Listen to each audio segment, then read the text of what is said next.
Good evening, everyone. It is so amazing to see the turnout here tonight. So many people's lives are touched by addiction. Whether you're the addict or their family and friends, and if you ever think you are alone, just look around. My name is Aileen DeRoyce. I am a lifelong resident of Weymouth and proud member of the community. I am honored to speak here tonight to support all of you in the town of Weymouth who have been affected by opioid addiction and deaths in result of opioid overdose. I lost my stepson Mark on Thanksgiving Day this past year to an overdose. When I was asked to speak today, I talked it over with my husband Al. We thought by sharing our story, it might help bring some closure to this nightmare and give others some feeling that they are not alone in this terrifying journey.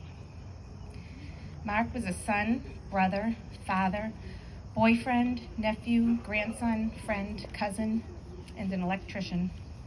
Mark was a 36-year-old, handsome, large presence in a room. His chocolate brown eyes sparkled when he smiled. He had a warm heart that would help anyone that needed it. He had big, strong hands and arms that would embrace you and let you know how much he cared. Everyone liked Mark. Mark was a high school football player from Quincy High School and wanted to be an electrician. He did become a member of Local 103 like he always wanted to do. He was not someone you would think would become addicted to drugs, but somewhere along the way, the demon found him. It was not something he planned. It was not something he wanted, but it was something that took control of his life. As our family has learned, the epidemic does not discriminate. It can take hold of anyone. Mark had a full support system, his mother and stepfather, his father and me, his girlfriend, a brother and sister, and extended family. We would all do whatever we could to help him. At the beginning, we didn't know where to turn, who to talk to get help. We didn't know many people who had this problem, or at least we didn't know anyone who talked about their problem. We searched for support groups. We found Learn to Cope, a group of people that were going through the same struggle as we were. They're here today. They helped us begin to learn how to navigate through addiction. They provided support and resources. We quickly learned what rehabs were available, which ones accepted his insurance, how long they would allow him to stay, which was never long enough. We learned that once he left his 5 days of rehab, he was on his own again. He said he was good, he could do it, he just needed the detox. We all knew he needed more than that, but it was not easy to continue treatment once he left rehab. He did great for a while going to AA, but eventually he got away from the meetings and would relapse. This cycle went on for over 15 years.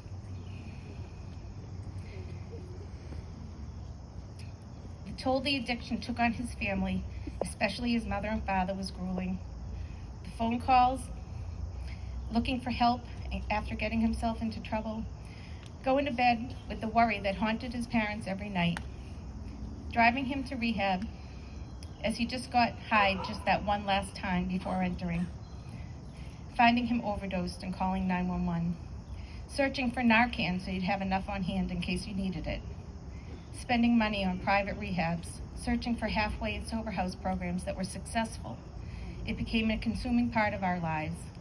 We were desperate to find anything that would help him. Every parent or loved one is told not to enable the addict. How does a parent say no to helping their child? How do you not give help when the person you love the most is asking for it, begging for it? What is the difference between loving them and enabling them? What if that one time that you don't help them, they end up dead? How do you live with that? We didn't want to enable him, but we didn't want to abandon him either. That was the struggle his parents dealt with daily. The constant stress and anxiety put a toll on all of us. As time went on, Mark had his times of being a functioning addict, and he had times of sobriety. This roller coaster went on for many years. We got to the point that we knew a few days at rehab wasn't going to work, and he was getting less receptive to it. That's when we learned about Section 35. The court ordered to send him to rehab. I remember first hearing about Section 35. I researched it, found it was a way to get someone involuntarily committed. I'm sure many of you here are familiar with it. The process sounds easy, but it definitely is not. It's overwhelming.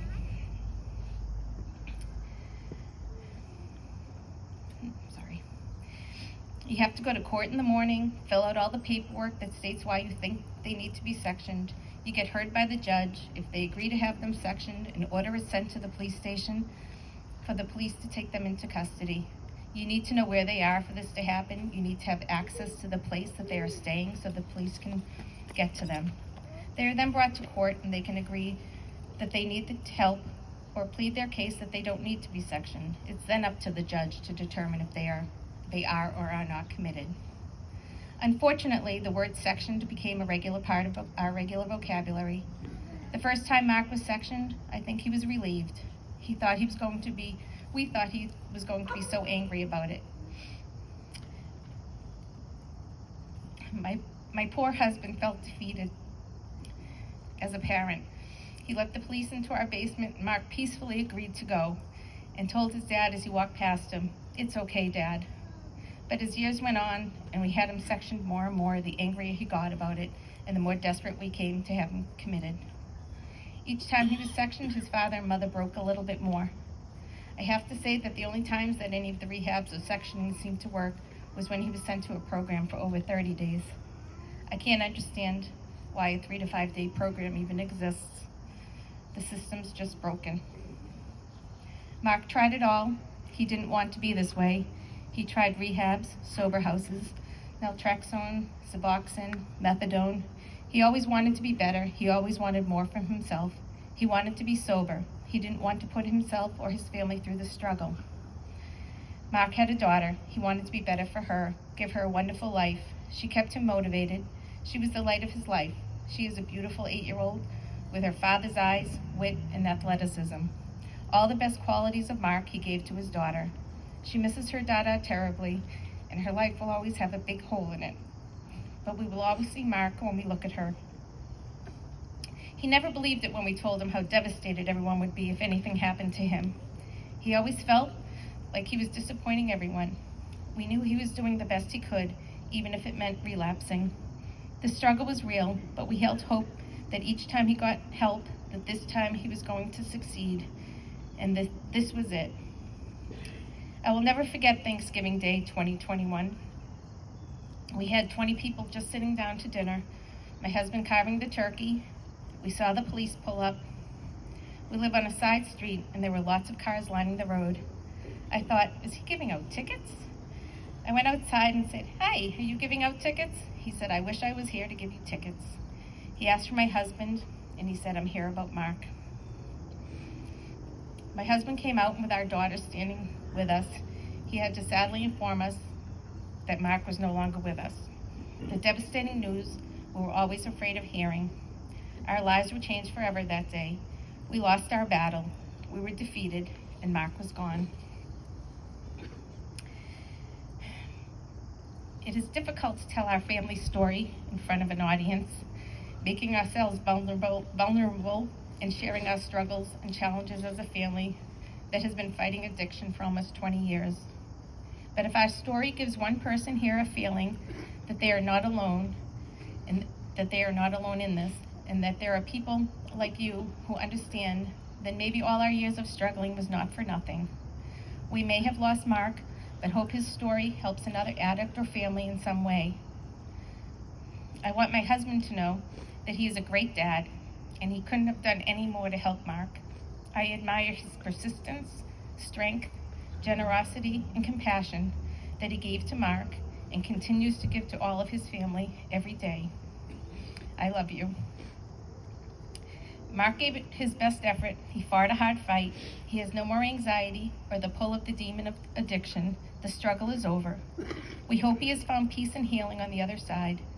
We hope he knows that everything we did for him was because we loved him so much. Our hearts are broken and our lives will never be the same. Though I shared Mark's story of addiction that ultimately took him from us, Mark was so much more than that. We don't want him to be remembered that way. We want Mark to be remembered by all his positive qualities. How he was loving, caring, strong, giving, funny, hardworking, and determined. He was a wonderful father, and his legacy will live on in his daughter.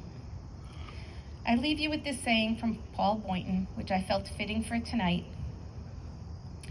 Sometimes we need a bridge, and sometimes we are the bridge. No one I know has escaped troubled waters, rough seas, and challenging, scary days. There are times in our lives when we could use a little help, the other times when we are given the chance to be that help for someone else. It really doesn't matter where you are right now. What matters is that you remember we are stronger together, and taking a hand is just as important as offering one. Thank you all. God bless.